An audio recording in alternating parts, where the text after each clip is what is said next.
You know those episodes that feel like a deep exhale where you realize, oh, it's not that I'm behind. I've just been carrying the wrong things. That's what today's episode is. Because here's what I found as a small business coach, a leader, a wife, a mom, a friend, and a human who deeply believes in designing a life on purpose. Most people don't always just need more strategies. They need a different way of leading themselves first. And what's wild is this, is the same shifts that change your business also change your relationships, your energy, your confidence, and how fulfilled you feel day to day. So today I want to share 8 things I've found that truly change your life as a leader. Not from a you should do this place, but from the experiences that I've lived, the opportunity to coach hundreds of entrepreneurs, and building a life that actually feels aligned. These 8 things sit right at the intersection of leadership, fulfillment, and growth. Because in my experience, when those 3 are working together, your dreams stop feeling far away and they start feeling inevitable. So I want to get into this. And if you're new here, hey dreamer, welcome to your Dream Coach podcast. I'm Shayla Wey. I'm a small business coach, growth strategist, and believer that your dream life starts the moment you lead like you mean it. Well, the first thing that I want to share is I stopped waiting to feel ready and I started leading from where I was. One of the biggest shifts I've seen personally and with my clients is this. Growth doesn't come from confidence. Confidence comes from action. And for a long time, I thought I needed clarity before I moved. What I found is that clarity is a reward for movement. And when I started leading before I felt ready, speaking before I felt polished, and making decisions before I had every answer, everything changed. Leadership isn't about figuring it all out or having it all figured out. It's about willing to go first. And this mirrors what we see in research around identity-based habits. You don't become the leader, then act like one. You act like one, and the identity catches up. Because leaders don't wait, they decide.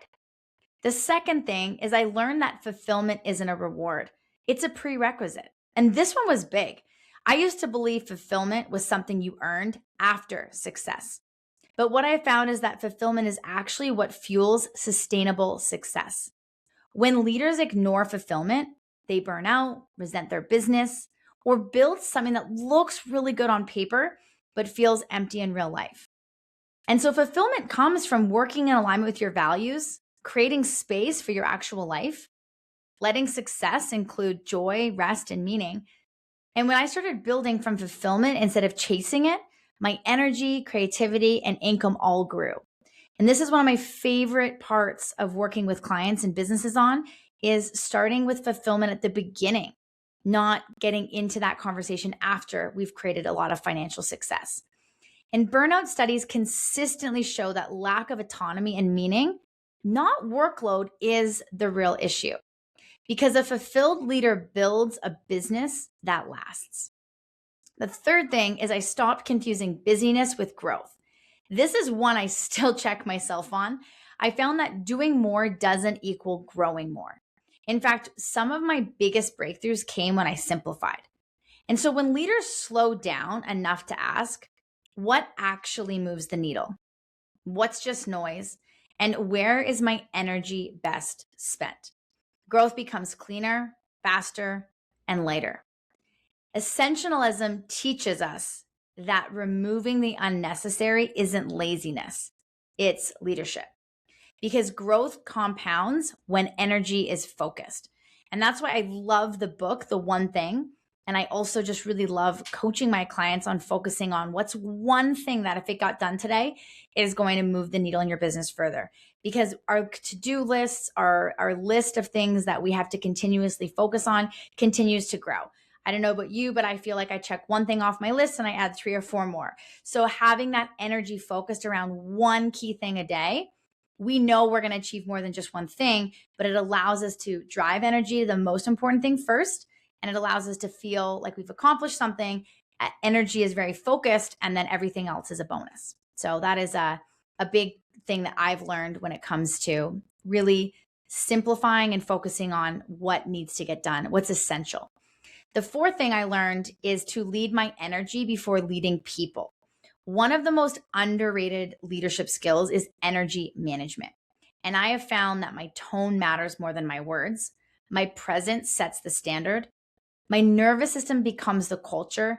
And when I'm regulated, clear, grounded, everything flows better. And when I'm rushed or really reactive, it sort of ripples everywhere. So leadership isn't just what you say, it's what people feel around you. And emotional intelligence research shows that leaders with strong self regulation create higher trust and performance because calm leaders create confident teams. Now, the fifth thing I learned is I stopped outsourcing my power to external validation. This one changes lives.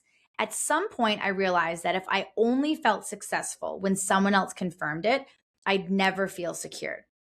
And what I found is that grounded leaders, they self-validate, they track their own growth, they celebrate progress before results are visible. And external validation, although it feels good, okay, but internal validation is more stabilizing. And self-determination theory shows that intrinsic motivation outperforms extrinsic motivation long-term because fulfillment starts internally. The sixth thing I realized and I learned is that I treated my business like a reflection, not my identity. This was so freeing. I found that when my business was my identity, every setback felt personal. And when I treated it as feedback instead, I stayed resilient. Your business reflects your beliefs, your systems, your leadership habits, but it's not a measure of your worth. And leaders who separate their identity from outcome grow faster and they suffer less. And mindset research around detachment and growth shows stronger adaptability and confidence because learning beats ego every time. Now, the seventh thing that I learned is that I built support before I thought I needed it. No one builds something meaningful alone. And one of the biggest shifts I found is this, is strong leaders don't wait until they're struggling to get support. They build community, mentorship, accountability, and support doesn't mean you're weak. It means you're serious. High-performing leaders consistently invest in coaching and community earlier, not later, because leadership is a team sport.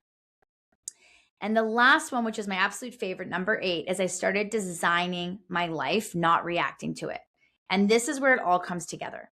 I found that when leaders stop living on autopilot and they start designing their days, their standards, their vision, dreams stop feeling abstract and the design creates a lot more momentum. Momentum starts to create more belief and belief creates amazing results. So life design frameworks show that clarity and consistency beat motivation every time because intentional leaders create intentional lives. So if this episode resonated, if you're feeling yourself nodding, reflecting, or thinking, I want more alignment in how I lead and live, I want to invite you into something special. I've created a free community called the LFG Business Academy on Skool, where we go deeper into leadership development, fulfillment first business building, systems for sustainable growth, and inside you'll also get access to my free mini leadership series designed to help you raise your standard as a leader without burning out. You can join for free and the link is in the show notes. And remember that your dream life doesn't start someday. It starts with how you lead today. So thank you for spending this time with me. If this episode added value, share it with another leader who's building something meaningful because your dream life starts with the way that you lead, the way that you live, and the way that you grow.